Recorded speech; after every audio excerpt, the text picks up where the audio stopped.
Welcome to crack dear एक्सी टेट। So आज की इस वीडियो में हम पेपर 1 के कुछ इंपॉर्टेंट क्वेश्चंस देखेंगे जो कि आपके एग्जाम के लिए बहुत ही ज़्यादा हेल्पफुल होंगे। तो चलिए देखते हैं आज के क्वेश्चंस। फर्स्ट क्वेश्चन है, पवज्जा संस्कार संबंधित है। तो पवज्जा संस्कार बौद्ध काल से संबंधित है। जिस तरीके से उपनयन संस्कार तथा समावर्तन संस्कार का संबंध वैदिक कालीन शिक्षा से था, उसी प्रकार पवज्जा संस्कार बौद्ध कालीन शिक्षा से संबंधित था। जब बालक को प्राथमिक शिक्षा हेतु प्रवेश दिलाया जाता था, उस टाइम पे पवज्जा संस्कार की प्रक्रिया संपन्न की जाती थी। नेक्स्ट क्वेश्चन है, क्वेश्चन नंबर 2, बौद्ध काल में प्राथमिक शिक्षा हेतु प्रवेश की आयु थी। तो जब बालक 6 वर्ष का हो जाता था, तब उसे प्राथमिक शिक्षा हेतु प्रवेश दिया जाता था। नेक्स्ट क्वेश्चन, क्वेश्चन नंबर 3, पवज्जा का अर्थ है। जो पवज्जा संस्कार होता था, उसमें पवज्जा का अर्थ होता था बाहर जाना। क्वेश्चन नंबर 4, बौद्ध कालीन शिक्षा के कितने प्रमुख स्तर होते थे। तो बौद्ध कालीन शिक्षा के मुख्यतः 2 प्रमुख स्तर होते थे, पहला प्राथमिक स्तर और दूसरा उच्च स्तर। नेक्स्ट क्वेश्चन, क्वेश्चन नंबर 5, छात्र उपसंपदा ग्रहण करता था। तो बौद्ध कालीन शिक्षा में उपसंपदा बालक 20 वर्ष की आयु के पश्चात ग्रहण करता था। क्वेश्चन नंबर 6, बौद्ध काल में महिला विहारों में जो शिक्षिकाएं होती थी, उनको क्या कहा जाता था। तो बौद्ध काल में महिला विहारों में जो महिला शिक्षिकाएं होती थी, उनको उपान्याया अथवा उपाध्याया कहा जाता था। तो आप ये क्वेश्चन याद रख सकते हैं, जो कि आपके एग्जाम के लिए बहुत ही ज़्यादा इम्पोर्टेंट है। नेक्स्ट क्वेश्चन है, क्वेश्चन नंबर 7, बौद्ध शिक्षा का मुख्य केंद्र तक्षशिला में स्थित था। तो बौद्ध शिक्षा का मुख्य केंद्र तक्षशिला में स्थित था। तक्षशिला पहले वैदिक कालीन शिक्षा का मुख्य केंद्र होता था, परंतु बाद में यह बौद्ध शिक्षा का भी मुख्य केंद्र हो गया। तो आपसे क्वेश्चन में पूछा गया है कि यह वर्तमान में कहाँ पर स्थित है। तो इसका आंसर हो जाएगा पाकिस्तान में। बौद्ध शिक्षा का जो मुख्य केंद्र तक्षशिला होता था, वर्तमान में वह पाकिस्तान में स्थित है। यह संसार का पहला विश्वविद्यालय था। तो आप ये याद रख सकते हैं कि यह संसार का पहला विश्वविद्यालय था। Next question, question number 8, Takshashila में प्रवेश की न्यूनतम आयु कितनी होती थी। तो जब बालक 16 वर्ष का हो जाता था, तब उसको तक्षशिला में प्रवेश दिया जाता था। क्वेश्चन है, क्वेश्चन नंबर 9, बौद्ध शिक्षा का दूसरा केंद्र जो कि नालंदा में स्थित था, उसकी वर्तमान स्थिति क्या है। तो यह वर्तमान में पटना बिहार में स्थित है। तो बौद्ध शिक्षा का यह एक प्रमुख दूसरा केंद्र होता था। तक्षशिला के पश्चात मुख्यतः यह बौद्ध शिक्षा का केंद्र था, जो कि वर्तमान में पटना बिहार में स्थित है। नेक्स्ट क्वेश्चन है, क्वेश्चन नंबर 10, मध्यकाल में प्राथमिक शिक्षा का केंद्र क्या था। तो मध्यकाल में जो प्राथमिक शिक्षा का केंद्र था, उसको मकतब कहते थे। मकतब में बालक को प्राथमिक शिक्षा दी जाती थी। क्वेश्चन नंबर 11, मकतब शब्द की उत्पत्ति अरबी के किस शब्द से हुई है। तो इसका आंसर होगा कुतुब। तो मकतब शब्द की उत्पत्ति अरबी के कुतुब शब्द से हुई है, जिसका अर्थ होता है उसने लिखा। तो आप ये याद रख सकते हैं कि कुतुब शब्द का अर्थ होता है उसने लिखा। नेक्स्ट क्वेश्चन है, क्वेश्चन नंबर 12, मध्यकाल में उच्च शिक्षा का मुख्य केंद्र कौन सा था। तो इसका आंसर हो जाएगा मदरसा। जिस तरीके से मकतब में प्राथमिक शिक्षा दी जाती थी, उसी प्रकार मदरसे में उच्च शिक्षा प्रदान की जाती थी। तो आप ये क्वेश्चन याद रख सकते हैं कि मकतब प्राथमिक शिक्षा का मुख्य केंद्र होता था तथा मदरसा उच्च शिक्षा का केंद्र होता था। क्वेश्चन नंबर 13, मदरसा शब्द अरबी भाषा के दरस, यहाँ पे आप देख सकते हैं कि दरस शब्द से बना है। इसका अर्थ होता है भाषण देना।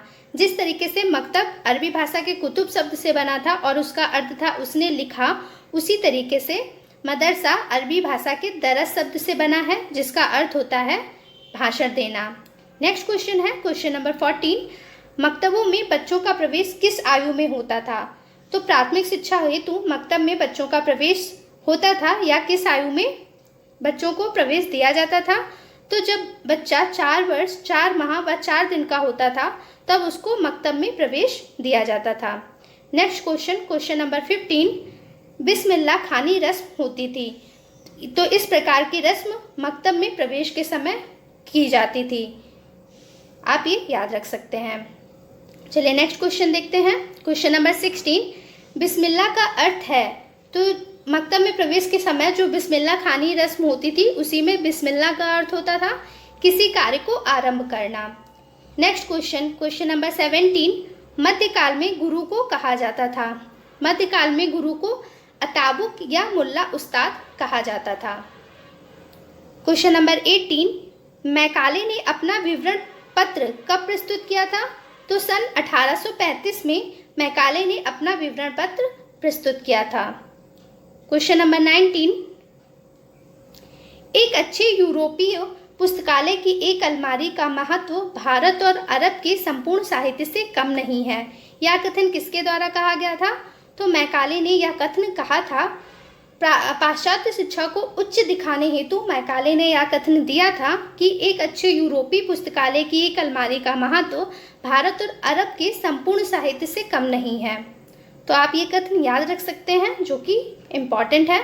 नेक्स्ट क्वेश्चन है क्वेश्चन नंबर 20, शिक्षा में निस्पंदन सिद्धांत या जिसे छनाई सिद्धांत कहा जाता है किसने प्रस्तुत किया था? मैकाले ने। मैकाले का यह तर्क था कि शिक्षा उच्च लोगों को दी जानी चाहिए, जिससे कि वह छन छन के छोटे लोगों को प्राप्त हो जाएगी। तो आप ये याद रख सकते हैं कि निस्पंदन सिद्धांत या छनाई का सिद्धांत किसने दिया था? मैकाले ने।